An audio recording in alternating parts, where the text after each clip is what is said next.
मंजीत,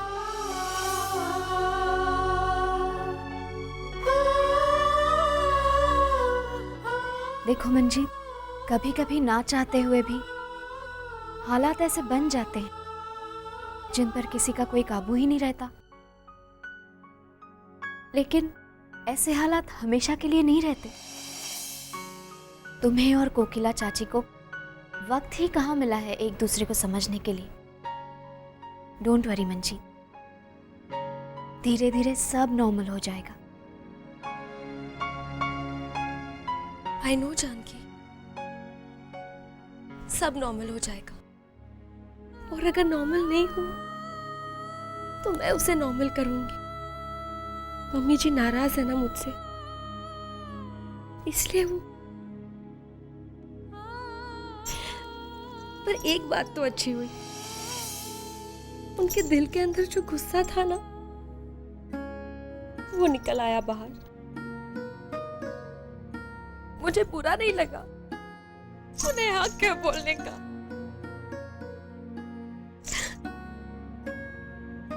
उन्होंने भी सपने देखे होंगे अपनी बहू को लेकर, फिर भी उन्होंने मुझे अपनाया है।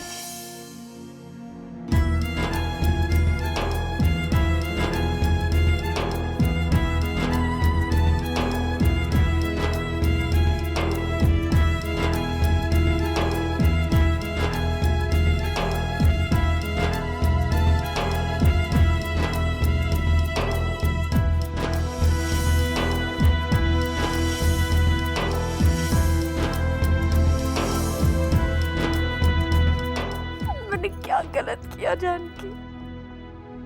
मेरी क्या गलती थी?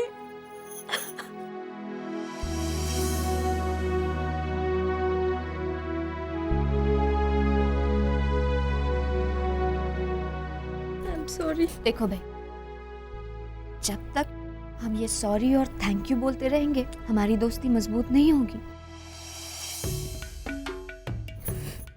और एक बात बताऊं मंजीत, देखो कुछ बातें ना हमें बड़ी लगती हैं, पर अगर हम चाहें तो उन्हें छोटा बना सकते हैं। अब इन घुंघरुओं को ही ले लो, कभी मुझे देना ये घुंघरू। मुझे डांसिंग का बहुत शौक है, और अगर तुम्हें भी हो तो हम दोनों मिलकर डांस करेंगे। नहीं, मैं ये तुम्हें नहीं दे सकती।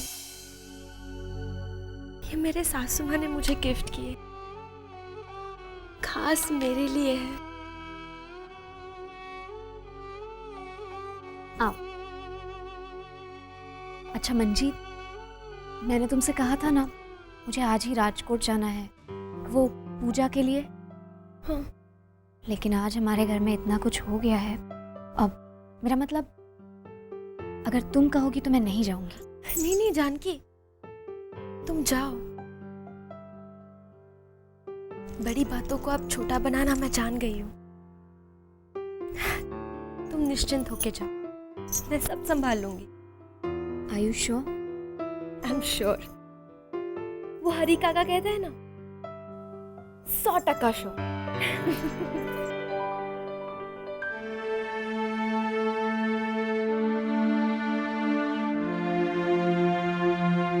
सही नहीं कर रही है कोकिला अपनी बहू के साथ। बेचारी बच्ची अभी नई नई तो आई है इस घर में, और यही तो वक्त होता है सास और बहू के रिश्तों की बुनियाद मजबूत करने का। और कोकिला मंजीत के साथ इस तरह का व्यवहार कर रही है। तभी तो कहता हूं सुनंदा, इंसान उम्र से नहीं समझ से बनता है। न जाने तुम्हारी 3 बहू कब समझदार बनेगी। अरे जी काका, एक खुश खबर है। अभी डैडी जी का फोन था, बांग्लादेश से भी हमारे मसालों की इंक्वायरी आई है। अभी हमारे देश की टीम क्रिकेट मैच खेलने बांग्लादेश जाने वाली है ना, वहां के लोग हमारे मसाले वाला खाना खाते खाते मैच देखेंगे। कांति मसाला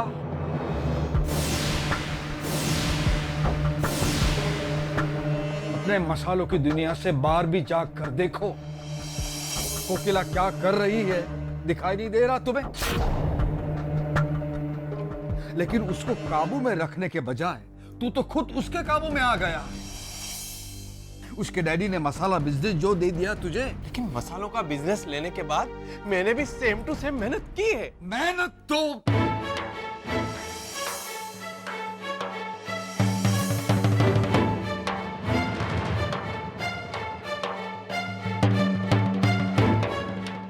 कांति बेटा, घर के बड़े ही तो छोटों के लिए मिसाल बनते हैं। अब बड़े ही छोटों को इज्जत नहीं देंगे तो छोटे भी बड़ों को इज्जत नहीं देंगे। तू समझ रहा है ना? आज जो हरकत कोकिला ने की है वो माफी के भी काबिल नहीं है। वो तो मंजीत का बड़प्पन था कि वो चुप रही, वरना वो भी मुंह खोल देती तो पता नहीं बात कहां से कहां पहुंच सकती थी। कांति मसाला, अच्छी तरह सुन लो कान खोल के।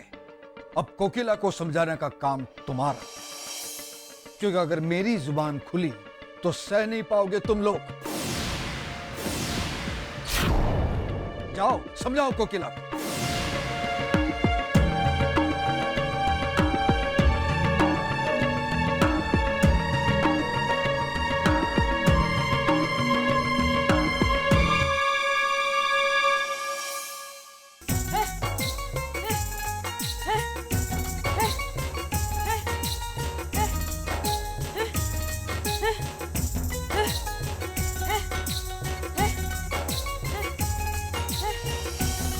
माँ, अरे बेटा तुम, क्या बात है?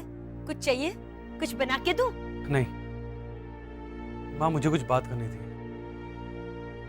माँ, क्या तू मंजीत से नाराज है? नहीं तो ऐसी कोई बात नहीं। अच्छा, मतलब अब दूसरों की तरह मेरा बेटा भी मुझे गलत समझने लगा है। कहाँ? नहीं माँ, ऐसी कोई बात नहीं है। मैं तो सिर्फ ये कहना चाहता हूँ कि अगर मंजीत से कोई गलती हुई है या फिर कोई गलत फहमी है तो वो दूर कर ली जाए, बजाय कि आप दोनों। फिर वही बात। देख बेटा, ऐसी कोई बात नहीं। डोंट फील बैड, पर तुम हम दोनों की बात से दूर हो। अगर तुम हम दोनों के बीच आओगे तो हम दोनों में रिश्ता कैसे बनेगा? तुम अपने काम पे ध्यान दो, ये सारी टेंशन मुझ पे छोड़, मैं सब ठीक कर दूंगी।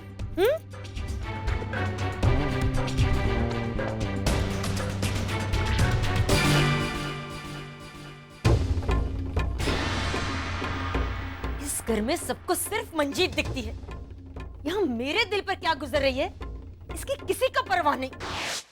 परवाह है कोकी, मैं करता हूँ ना तेरी फिक्र। हाँ, इसीलिए तो उस मंजीत की तरफदारी करने आए हो यहाँ मेरे पास। डोंट फील बैड, पर मैंने सोचा था भले ही पूरा घर उसकी तरफ हो जाए, पर मेरा पति तो मेरे साथ ही रहेगा।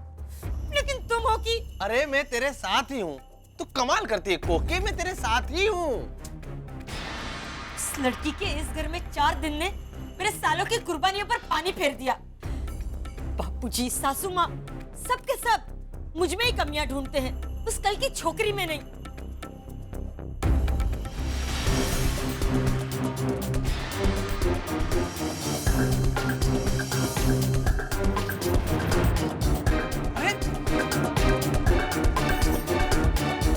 अपने घर में मैं पराई हो गई, कोई नहीं है अब मेरा यहाँ। मैं डैडी को ही फोन करती हूँ। अरे डैडी जी को बीच में क्यों लाती हो? डैडी जी को बीच में क्यों लाती हो? क्यों? अगर मेरे डैडी यहाँ होते तो तुम मेरे साथ इस तरह पेश आते? मंजीत को लेकर घर में सब मेरे साथ इतनी बहस करते? मैं डैडी को सब बताऊंगी। अरे लेकिन झगड़ा ये लोग करते हैं और बीच में पिसता हूं मैं, सेम टू सेम मसालों की तरह।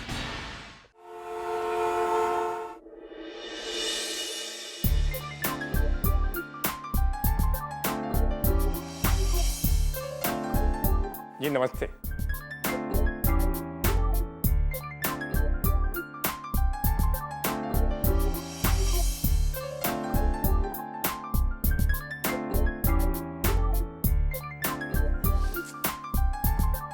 ऐसे क्या देख रहा है सब? अरे यहाँ की एक एक चीज तेरी होने वाली है, तू टेंशन क्यों लेता है?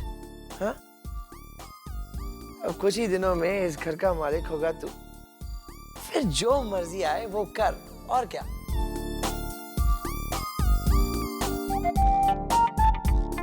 बकवास, एकदम बकवास कलर है इस दीवार का, इसे बदल दूंगा। और ये शो पीसेस इतने पुराने, अरे अच्छे खासे घर को म्यूजियम बना रखा है यार। अरे शो पीस होने चाहिए थोड़े यंग, थोड़े ट्रेंडी। यंग लोगों का जमाना है भाई, बुड्ढों का जमाना गया।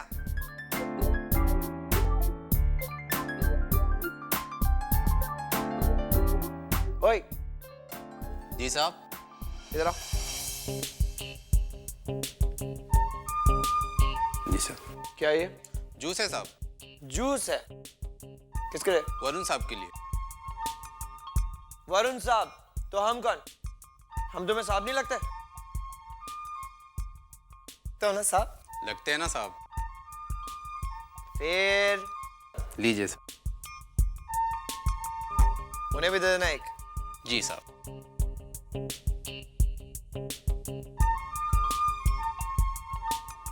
अरे समीर, कैसे हो? पहचाने नहीं? हम तुम्हारे शादी में मिले थे। अरे हाँ, पहचानूंगा कैसे नहीं। श्रीवास्तव साहब कैसे हैं आप? नहीं समीर, मैं ओमकार भार्गव हूँ। ऑफ कोर्स भार्गव जी, कैसे हैं आप? कैसा है पापड़ का इंपोर्ट एक्सपोर्ट का business?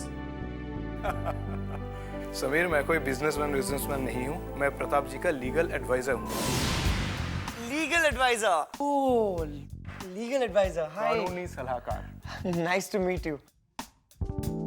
I am so sorry, मैं वो थोड़ा कंफ्यूज हो गया था। वो एक है भार्गव जी जो पापड़ का बिजनेस करते हैं, आप तो लीगल एडवाइजर हैं। Legal advisor. पापा आपका ऊपर इंतजार कर रहे हैं। या See you.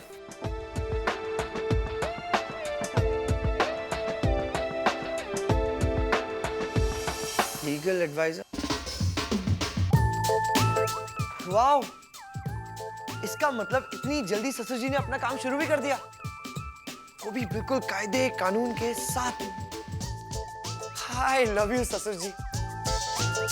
देखते हैं समीर बेटा, समीर साहब, आपके नसीब में कितनी दौलत आती है।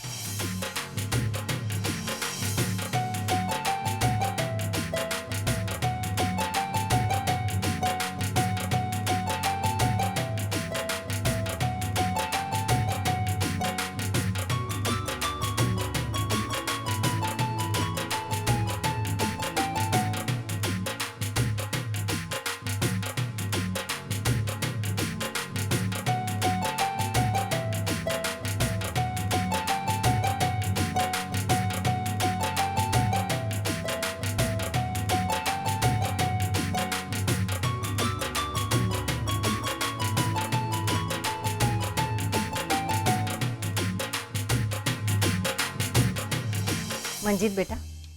दादी जी आइए ना। अरे बैठो बैठो ना, काम करो तुम अपना। तुम्हें चखाने आई थी। गुजराती खाना तो मैंने आज तक बहुत बना लिया, लेकिन ये पंजाबी राजमा आज खास तुम्हारे लिए बनाया है। राजमा? थैंक्स दादी जी, राजमा मेरी फेवरेट डिश है। अच्छा, तो चक्कर बताओ कि कैसे बनाए। हाँ,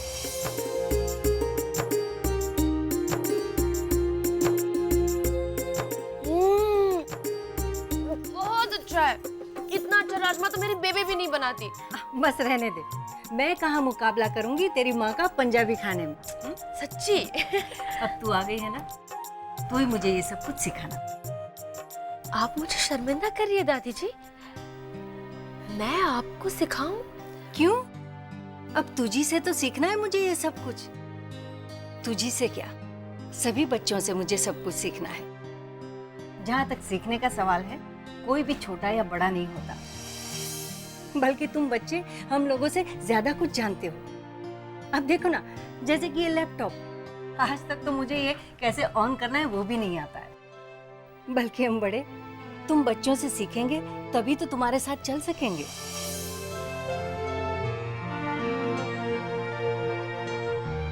दादी जी आप बहुत अच्छी हैं, एकदम मुझे ऐसे लगा जैसे मैं अपने बेबे के साथ बैठ के बात कर रही हूँ। मंजीत बेटा, मैं जानती हूँ तेरे साथ इस घर में अच्छा व्यवहार नहीं हो रहा है, लेकिन वक्त के साथ सब कुछ ठीक हो जाएगा। कोकिला की ओर से मैं तुमसे माफी मांगती हूँ। नहीं नहीं दादी जी, दादी जी, आपकी मंजीत इतनी नासमझ नहीं है कि इन छोटी बातों को दिल में बिठाकर रिश्तों की बुनियाद को कमजोर करे। अगर यही सब मेरी बेबे मुझसे कहती, गलत ही सही, तो भी क्या मैं बुरा मानती? नहीं ना।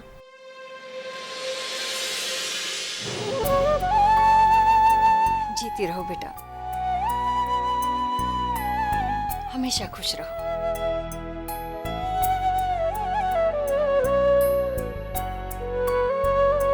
अच्छा, तो सारा प्यार बहू के लिए, मेरा नंबर तो कट। हाँ, अरे नहीं नहीं, तुझे भी ढेर सारा प्यार।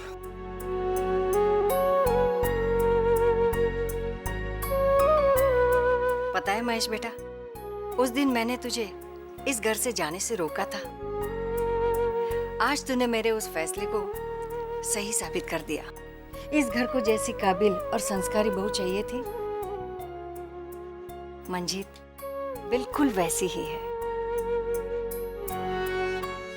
तो इसका मतलब तो आपको मुझे और प्यार करना पड़ेगा, राइट? इतनी प्यारी जो बहू ला कर दी है तूने मुझे, इसलिए तुझे तो और भी प्यार करना ही पड़ेगा।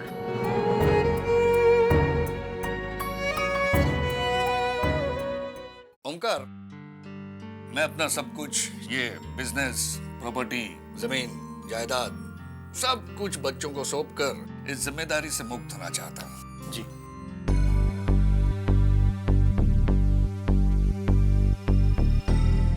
इतना करना था, पूरी जिंदगी कर लिया।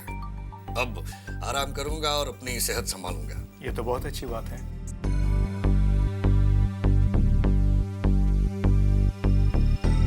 बताइए कैसे क्या करना है? फैसला तो मैंने ये किया था कि पूरी प्रॉपर्टी दोनों दामादों के बीच बराबर बराबर बांट दूंगा। बांटो, जल्दी बांटो ससुर जी। मेरे सपनों पर आपकी इसी मोहर की तो कमी थी। दोनों जिम्मेदार हैं, काबिल है, और समीर तो